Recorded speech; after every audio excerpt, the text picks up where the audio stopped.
before the dust of empires rose and fell across the heart of Hausaland, before merchants carved their paths through ancient trade winds, before warriors thundered across the savannah with iron and destiny in their hands, there was a child born beneath the blazing sun of the mid-16th century, wrapped not in silk, but in prophecy, in the royal city of Zazzau, where drums beat like the pulse of the earth, and the scent of indigo cloth and desert spices filled the air.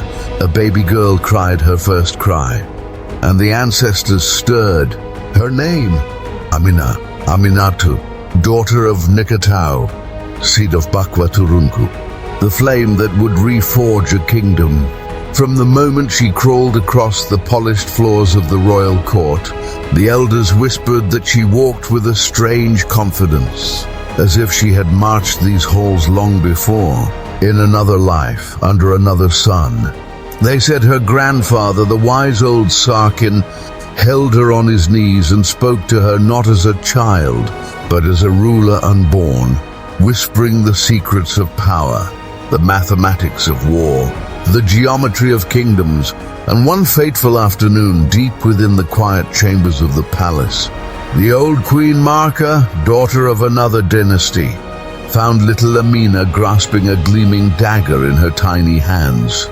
Not clumsily, not fearfully, but with the steady grip of a warrior who already knew the weight of destiny. She did not cry. She did not flinch. She simply held the blade like an extension of her spirit. The ancestors had spoken. From that day, the palace courtyards echoed with the rhythm of her training. The crack of wooden spears, the swish of blades slicing the evening air, the thunder of hooves as Amina learned to ride, with the wind lashing her face like a baptism.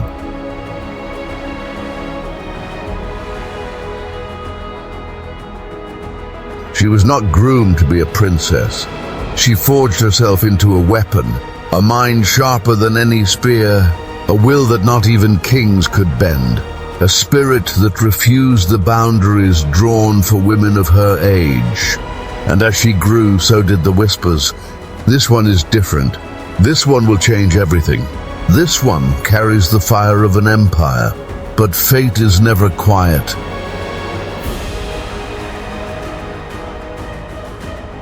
When the drums of tragedy beat, when kingdoms trembled, and when the throne itself called out for its rightful heir,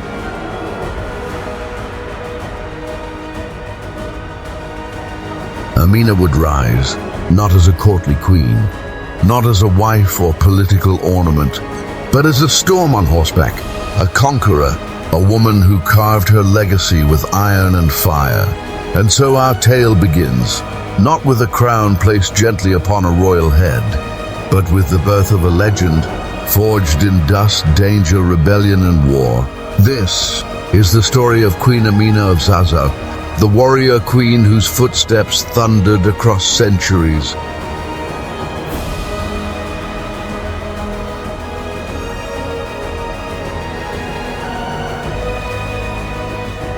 Whose walls still stand in the bones of old cities, and whose name echoes in the wind like a battle cry.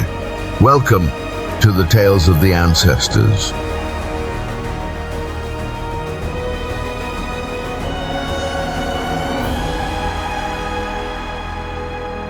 In the mid-16th century, on the sun-baked plains of Hausaland, a baby girl was born into the royal family of Zazzau, a city-state bustling with merchants and warriors.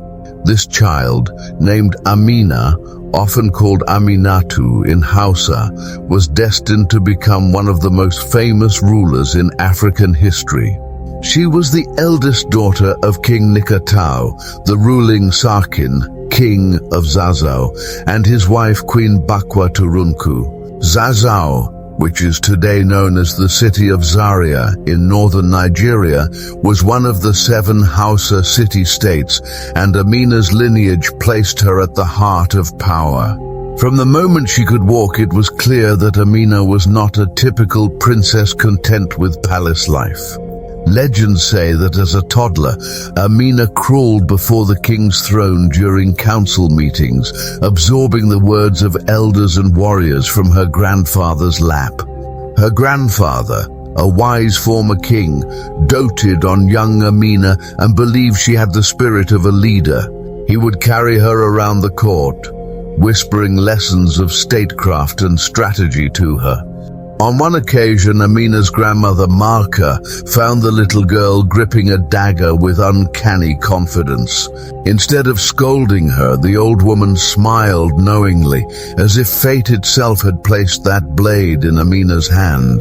The sight of the young princess holding a weapon exactly as a warrior would, as the tale goes, was taken as an omen. Amina was born to lead and to fight.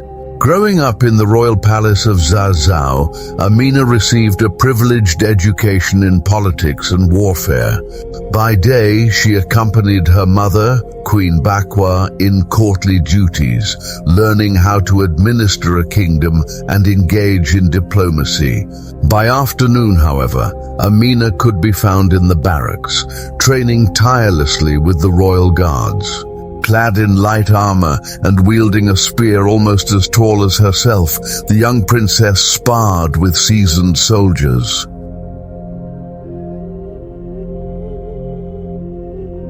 She learned to ride horses with the wind-whipping speed of the savannah and became deadly accurate with bow and sword. Many in the court were astonished. It was unusual for a woman to train as a warrior. But Amina's parents encouraged her, recognizing her exceptional talent and willpower.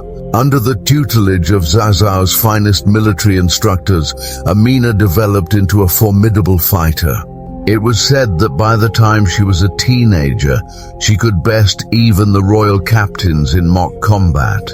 At the age of 16, Amina's life took a decisive turn. Queen Bakwa Turunku, her mother, had risen to rule Zazzau after the death of Amina's father, according to oral histories. Upon taking the throne, Queen Bakwa officially named young Amina as her Magajia, the heir apparent. This title was not merely ceremonial, it came with responsibilities and recognition of Amina's capabilities.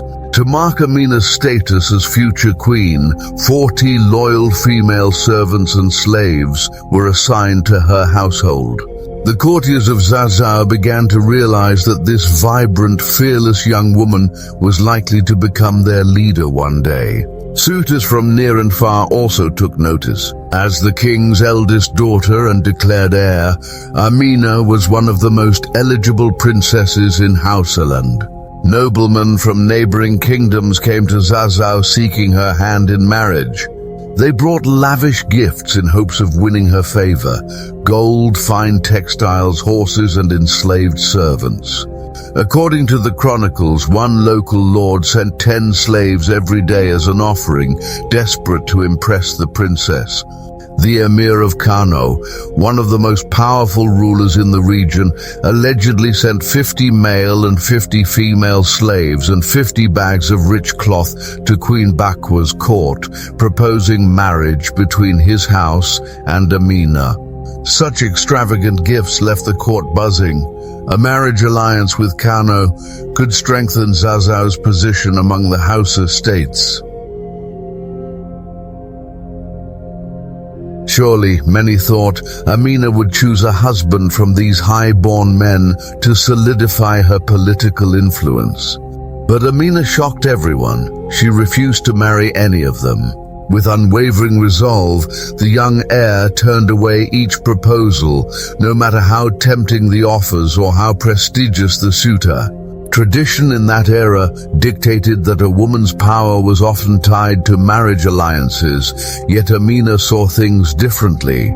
Even as a teenager, she understood that accepting a husband could mean ceding some of her own authority, an outcome she could not accept. Some say she declared that she had no need of a husband to lead Zazzau, and that her first and only love was her kingdom. Whether or not those exact words were spoken, the sentiment was clear. Amina intended to shape her own destiny. Life in Zazzau continued to mold Amina into a leader. She spent her late teens and 20s honing both her diplomatic skills and battlefield prowess. When she wasn't training with weapons, she was at her mother's side, observing the art of ruling, negotiating disputes, managing trade caravans, and studying maps of far-off lands. The Hausa city-states often engaged in both trade and skirmishes with each other, as well as with neighboring peoples like the Nupe, the Jukun, Kwararafa, and others. Amina soaked in all this knowledge. Those who knew her remarked on her dual talent. She possessed a keen strategic mind and the physical courage to execute plans herself on the front lines. Tragedy and change struck in the year 1566. Amina was about 33 years old when Queen Bakwa passed away. The kingdom mourned the loss of its beloved ruler. By tradition, the throne passed to Amina's younger brother, Prince Karama, as the next male heir. Karama became the new king of Zazzau, and Amina's anticipated succession was delayed. Yet far from being sidelined, Princess Amina found a new arena to prove herself: the military. Under King Karama's reign, Amina was appointed as the leader of the Zazzau cavalry, the elite corps of horsemen that formed the backbone of the army. It was highly unusual for a woman to lead troops, but Karama trusted his sister and recognized the loyalty she commanded among the soldiers. Some of the kingdom's war chiefs bristled initially at taking orders from a woman, but Amina swiftly earned their respect in battle. Over the next 10 years, Princess Amina led Zazzau's armies on campaign after campaign, defending the kingdom's borders and venturing on raids that brought back riches and glory. She proved fearless in combat, riding at the head of her cavalry charge, her turban streaming and her spear raised high, inspiring her warriors to victory. Around campfires at night, warriors would sing praises of Amina's courage. They told how she personally fought in the front lines, how enemies would quake at the sight of the warrior princess of Zazzau. With each successful expedition, Amina's fame grew. The spoils of war she won, gold, cattle, fine cloth, and captives, added to her personal wealth and the prosperity of Zazzau. More importantly, Amina developed a seasoned veteran's understanding of warfare. She learned the terrain of distant lands, the tactics of enemy armies, and the logistics needed to move and supply large forces. Her leadership was not just symbolic, it was tactical and effective. It was during these years, under King Karama, that the people of Zazzau began to sing a new song about her. Amina, daughter of Nikatau, a woman as capable as a man, who leads warriors to war. In a society where men traditionally filled the ranks of soldiers and rulers, Amina had carved out her place as a fearsome commander. In 1576, fate intervened to place Amina on the throne at last. King Karama died unexpectedly, some say of an illness, others whisper it was in battle. The records are not clear. The throne of Zazzau lay empty, and there was no question in the minds of the people who should occupy it. Amina, now in her early 40s and fresh off a decade of military triumphs, was the obvious choice to lead. The chiefs and council of Zazzau agreed to crown her as Warrior Queen of Zazzau. Thus, Amina finally assumed the mantle for which she was destined from birth. Her coronation took place in the royal compound in the city of Zazzau. It was a grand ceremony filled with both joy and tension. Joyous because the populace admired Amina, the warrior princess who had safeguarded them for years, and they anticipated a golden age under her rule. Tense because the world outside Zazzau's walls was dangerous, and it was rare for a Hausa state to be ruled by a woman. Some neighboring kings no doubt looked on with curiosity or scorn, expecting Zazzau to falter under a queen's leadership. Amina was determined to prove them wrong immediately. Legend has it that during the coronation, as Amina was crowned and handed the ceremonial sword of state, she raised it to the sky and issued a declaration to her assembled subjects. In a clear, commanding voice she proclaimed, "Sharpen your blades, my people, and ready your horses.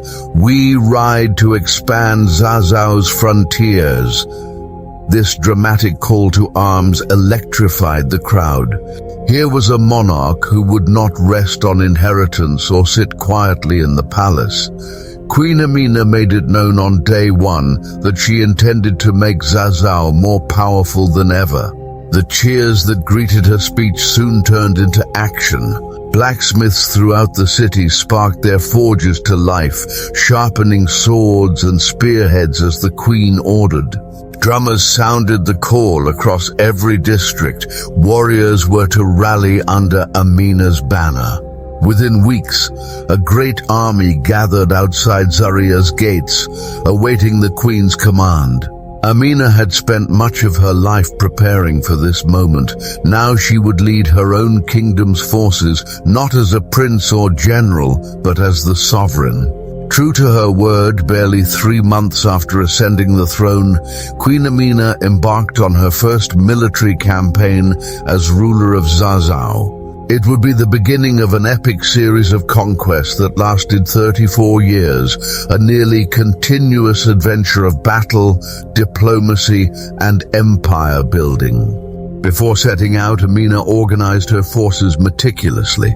She had at her disposal an army said to number 20,000 infantry soldiers and 1,000 cavalry, a formidable size by the standards of the time.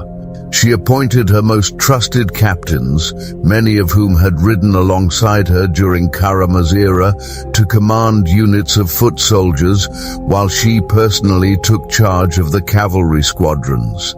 Clad now in her royal battle attire, a chainmail tunic glinting with metal scales and a helmet crested with horsehair, Queen Amina cut an imposing figure atop her powerful stallion. Warriors and onlookers alike were awed to see their monarch not in silken robes on a throne, but in armor at the head of the host, ready to fight. When Amina's army marched out of Zazzau, the kingdom's neighbors soon learned that a fierce new power was on the rise. In the 16th century, the political landscape of the region was a patchwork of states and peoples. To the north and east of Zazzau lay the great Hausa city-states of Kano and Katsina, wealthy trading centers that were as large and strong as Zazzau itself. To the west sprawled the Nupa Kingdom, straddling the Niger River, known for its skilled warriors and rich riverine trade. To the south and southeast stretched the territories of the Kwara-Rafa Confederation, ruled by the Jukun people, and beyond them the Igala Kingdom near the confluence of the Niger and Benue rivers. These lands were fertile and strategic, linking the western Sudan, the inland Sahel regions, to the forests further south. Whoever controlled these routes would command commerce and tribute from countless peoples. Queen Amina understood this well. Blocked from expanding north by the powerful cities of Kano and Katsina, and hemmed to the east by the natural barrier of the Yos Plateau's rocky highlands, Amina set her sights southward and westward. Her mission was twofold: to secure safe passage for Hausa traders everywhere, and to bring new lands under Zazzau's influence. The chronicles describe how year after year Amina led her warriors into battle against neighboring realms. Each campaign played out like a chapter of an epic tale. In one early campaign, Amina struck southeast towards the lands of Kwara-Rafa, a region of dense savanna and river valleys. The Jukun people of Kwara were formidable fighters and had long resisted Hausa incursions. Amina's approach was bold and relentless.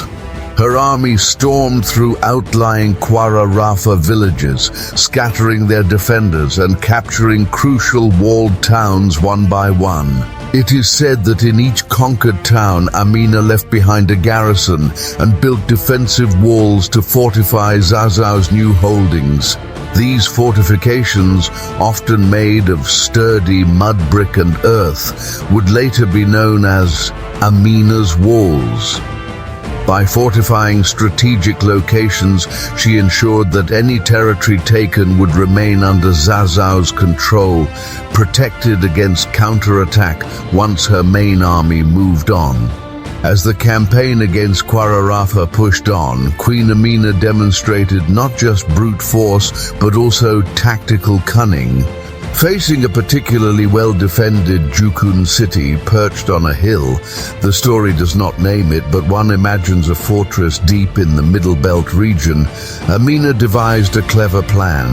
She ordered her troops to set up camp just out of arrow shot from the city walls. Instead of attacking immediately, her soldiers worked through the night under her direction to raise earthen ramparts around the camp, creating a makeshift fortress of their own. When dawn broke, the defenders saw, to their astonishment, that the invaders had constructed siege works and were digging trenches closer and closer to the gates. The queen had effectively built a new wall to choke off the city. After days of tense standoff, the psychological impact of Amina's unyielding tactics took hold. The city yielded rather than face her terrifying determination. Victory after victory in the southeast expanded Zazzau's domain, reaching further than any previous ruler had dared. Turning her attention westward, Queen Amina next confronted the Nupe kingdom. The Nupe lands lay along the Great Niger River, a vital artery for trade. Conquering or subduing Nupe was key to dominating commerce between the Hausalands and the distant western regions. The Nupe were known for their cavalry and archers, and their king, the Etsu Nupe, commanded respect. Amina sent envoys demanding submission. When the Nupe rulers hesitated, she wasted no time in marching her army to their doorstep. Battles against the Nupe were intense, often fought on open plains where both sides' horsemen could maneuver. In these clashes, Amina's years of training with the cavalry proved decisive. She led thunderous cavalry charges that broke the enemy lines at critical moments. A famous account tells of Amina herself, spear in hand, riding at full gallop at the head of 1,000 horsemen, crashing into the Nupe ranks like a sudden storm. Her boldness inspired her troops to push beyond normal limits. Even when Nupe archers rained arrows down, Amina supposedly refused to fall back, holding a large leather shield and pressing onward. The sight of the warrior queen unflinching under fire spurred her men to conquer the Nupe forces town after town. Eventually, the Nupe king conceded to Amina's strength. Rather than seeing his entire kingdom laid waste, he agreed to pay tribute to Zazzau. According to local chronicles, the ruler of Nupe sent Queen Amina a trove of riches, dozens of eunuchs and 10,000 kola nuts as a gesture of submission. Kola nuts, a prized crop used in ceremonies and as a stimulating chew, were not native to the Hausa savanna. They came from the forests of the south. By receiving this tribute, Amina effectively introduced the kola nut to the Hausa courts, adding a new luxury to their culture. Caravans laden with goods now move safely through the Nupe territories under Zazzau's protection, and Amina stationed loyal officials there to oversee the trade and tribute coming north. For 34 years, Queen Amina continued her campaigns, rarely pausing to rest. In battle after battle, from the farmlands of Bauchi in the east to the river ports of Yauri in the west, her banners were carried to victory. It was said that no army could stand against her for long. If a town resisted, it was taken by force. If a ruler submitted peacefully, Amina would accept tribute and incorporate their lands into her growing realm. News of her conquest spread far. The Sultan of faraway Sokoto to the northwest later wrote in amazement about how Amina's possessions stretched to the shores of the sea, a poetic way of saying she reached the great river, the Niger, which was as vast as an inland sea to those in the savannah. By the end of her campaigns, Zazzau had become the largest Hausa kingdom of its time, its influence radiating across much of modern-day northern and central Nigeria.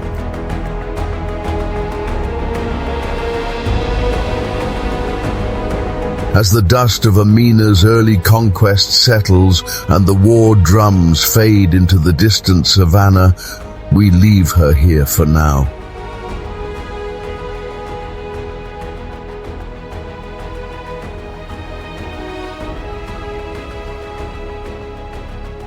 Not as a tired monarch on a fading throne, but as a queen in her prime, armor gleaming, spear lifted to the horizon, her horse pawing the earth like it too is impatient for destiny. Already she has shattered the expectations of her age. Already she has ridden further than many kings dared to dream.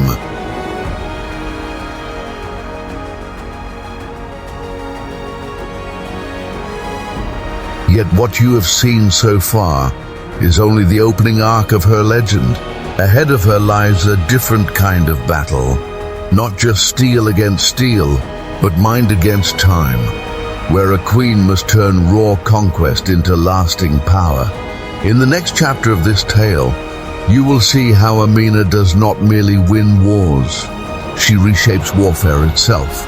You will ride beside her as she forges iron armor that turns her cavalry into men of metal, as she raises walls of earth that still scar the land and bear her name, as she bends trade routes and tributary states into the veins and arteries of a new Hausa power. And beyond that, beyond the glitter of markets and the thunder of hooves, the road will darken. An old queen will mount her horse one last time, answering a distant rebellion at a place called Atagara, where destiny waits with its final question. How does a life lived entirely in battle come to an end? To hear that part of the story, to witness the innovations, the empire, the last ride, and the echo of her legacy, you must walk with us into part 2 of this saga.